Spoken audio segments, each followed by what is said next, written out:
Assalamualaikum warahmatullahi wabarakatuh.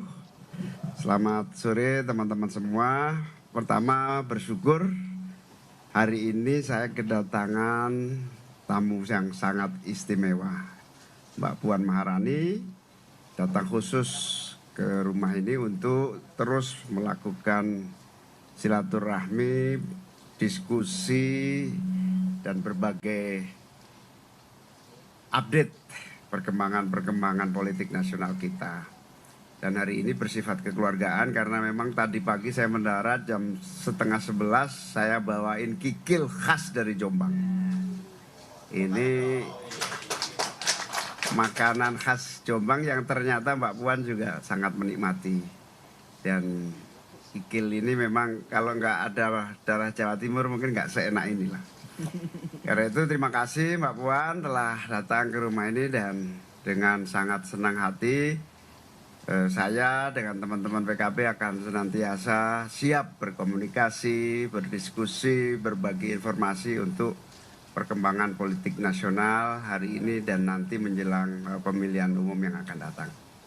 Monggo Mbak Puan. Matur nuwun, Cak Imin. Alhamdulillah bahwa pada kesempatan ini saya sudah bisa bersilaturahmi secara kekeluargaan kepada Cak Imin dan keluarga. Ada istrinya yang hadir pada kesempatan ini juga rekan-rekan dari PKB yang ikut menemani, bisa berbincang santai dari urusan makanan itu, kikil yang dibawa dari Jombang sampai kemudian bagaimana berbicara hal-hal yang serius tentang perkembangan bangsa dan negara dan khususnya di tahun politik untuk menuju pemilu tahun 2024. Saya hadir di sini tentu saja untuk bisa bertukar pikiran bagaimana nantinya ke depan ini memang menuju ke pemilu 2024 itu harus dilakukan secara bergotong royong. Saya memahami juga bahwa Caimin sudah atau PKB sudah menjalin kerjasama atau koalisi 11 bulan dengan harus ditekankan 11 bulan loh Caimin. Nah, dengan Partai Gerindra, dan tentu saja saya menghormati hal tersebut. Namun namanya politik itu kan dinamis. Tentu saja masih ada kemungkinan untuk bisa kemudian menjalin komunikasi yang lebih intensif untuk nantinya siapa tahu masih bisa PKB itu bersama dengan PDI Perjuangan, karena hubungan antara PKB dengan PDI Perjuangan ini sudah panjang. Kita bersama-sama mendukung Pak Jokowi sudah hampir 10 tahun. Kemudian di DPR kita sama-sama mengawal DPR, lembaga legislatif juga bersama-sama. Saya ketuanya, Caimin wakil ketuanya, dan selalu harmonis, selalu adem ayem tanpa ada hal-hal yang kemudian membuat kami sepertinya ada masalah, karena semuanya bisa dibicarakan dengan baik, semuanya bisa disampaikan dengan kekeluargaan. Jadi tentu saja ini adalah salah satu hal yang saya lakukan untuk menuju pemilu 2024 dan bagaimana insya Allah nanti calon presidennya PDI Perjuangan itu Pak Ganjar Pranowo ya nantinya yang bisa menjadi pemenangnya. Jadi silaturahmi itu saya lakukan sebagai salah satu tugas dari Ibu Ketua Umum untuk bisa bersilaturahmi ke seluruh ketua-ketua parpol untuk menjajaki kemungkinan-kemungkinan yang ada menuju tahun 2024. Jadi pembicaraannya sangat hangat, kekeluargaan, matur nuwun Caimin, dan saya merasa dianggap sebagai keluarga Caimin, karena sebenarnya Caimin ini secara umur itu bisa saya katakan seperti kakak saya, karena dulunya Caimin ini dititipkan oleh Gus Dur ke ibu bapak saya. Jadi saya kenal dari SMA. Wah, dulu waktu masih muda, walaupun kita sekarang juga masih muda, Caimin ini, wah memang gayanya itu udah kayak politisi. Saya ini masih yang belum tahu apa-apa tentang politik, ini gayanya udah politisi. Bagaimana kemudian menjembatani antara Gus Dur dengan Ibu Mega dan Pak Taufik itu luar biasa dengan banyolan-banyolannya. Jadi semoga kehangatan pertemuan hari ini insya Allah akan membawa manfaat ke depan, bukan hanya untuk PDI Perjuangan dan PKB, tapi juga untuk bangsa dan negara ke depan. Itu, terima kasih. Ada pertanyaan? Ya. Izin Gus Muhaimin, untuk Gus Muhaimin dulu yang pertama, tadi kan sempat ditekankan oleh Mbak Puan Puan sudah 11 bulan loh Gus menjalin kerjasama dengan Gerindra. Nah, dengan intensifnya pertemuan dengan PDIP di belakang layar maupun hari ini kita lihat tadi kayaknya ketawa bareng udah kenceng banget, nyaman di dalam gitu ya. Ada tenggat waktu nggak sih buat PKB untuk kapan menentukan apakah tetap di dalam KKIR atau kemudian berpindah gitu? Ada tenggat waktu tidak? Nah, kalau ke Mbak Puan terkait dengan pertemuan dengan PKB ini, apakah memang ada pesan spesifik dari Bu Mega untuk disampaikan kepada Gus Muhaimin spesifik ke PKB itu ada nggak Mbak? Monggo, Cak. Ya, sebetulnya politik itu kan bukan soal waktu. Waktu itu ujungnya adalah pertengahan Oktober. Disitulah finishing dari semua proses dinamika yang sedang kita lakukan hari ini. Sehingga bagi saya kebersamaan dengan PDIP itu ibaratnya akan terus terbuka, cair, dan seperti keluarga sendiri. Sehingga kalau toh nanti ada titik temu baru antara PDIP dan PKB, tentu saya akan bicarakan dengan Pak Prabowo. Kapan dan bagaimana misalnya. Tapi sampai hari ini kita terus berproses, berdinamika, berdialektika. Sampai pada nanti kalau ada kesimpulan yang serius gitu, baru saya ajak bicara Pak Prabowo.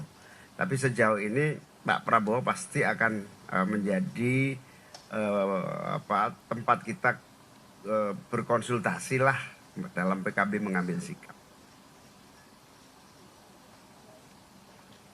Udah. Ya kalau buat PDI Perjuangan kami membuka pintu. Kami akan selalu bersilaturahmi, namun saling menghormati dan menghargai terkait dengan apa-apa yang sudah pernah dilakukan atau dijalani oleh semua partai.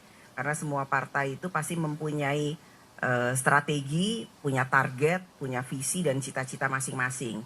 Jadi saling menghargai, menghormati tanpa kemudian adanya tembok-tembok, namun semuanya itu bisa dibicarakan secara terbuka dengan santai.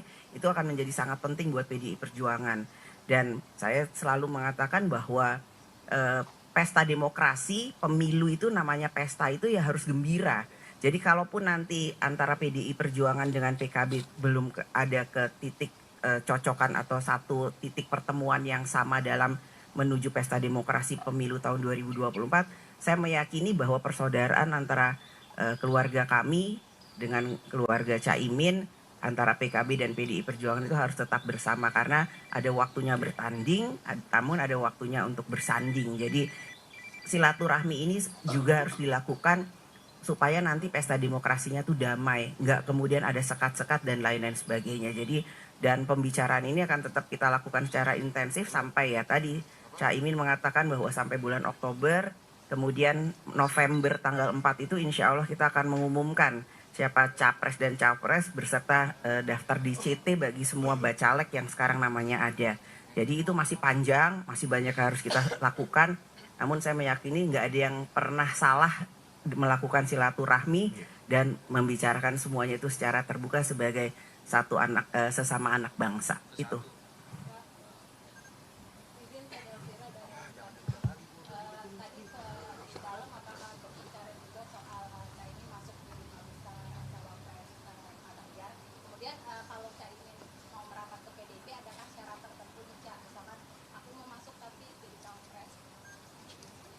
Saya serius loh waktu bilang bahwa salah satu kandidat yang masuk menjadi cawapresnya capres atau bacapresnya PDI Perjuangan Pak Ganjar itu Caimin. Tadi saya juga sampaikan, Mbak tenanan gak sih Mbak ngomong gitu? Iya bener, mosok ngawur.